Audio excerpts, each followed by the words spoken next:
अस्सलाम वालेकुम दोस्तों। अफ्तारी हो या चाय का वक्त, समोसा और रोल दोनों दिल को खुश कर देते हैं, लेकिन सवाल ये है कौन ज़्यादा कैलोरीज वाला है। चलो मज़े से जानते हैं। समोसा क्रिस्पी स्पाइसी और अंदर से आलू भरा, मगर ये डीप फ्राई होता है और एक समोसा तकरीबन 250 से 300 कैलोरीज रखता है, यानी एक प्लेट में दो समोसे एक वक्त के खाने जितनी कैलोरीज। अब बात करते हैं रोल की।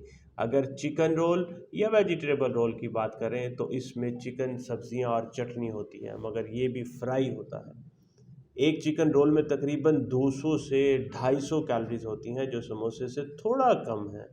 तो भाई अगर कम कैलोरीज खानी है तो रोल बेहतर ऑप्शन है, मगर अगर जायके की जंग में जीतना है तो समोसा बेहतर है। लेकिन ध्यान रहे, ज़्यादा खाने से वज़न बढ़ाओ मुहिम खुद ब खुद शुरू हो जाएगी। आपकी पसंद क्या है, कमेंट में बताएं।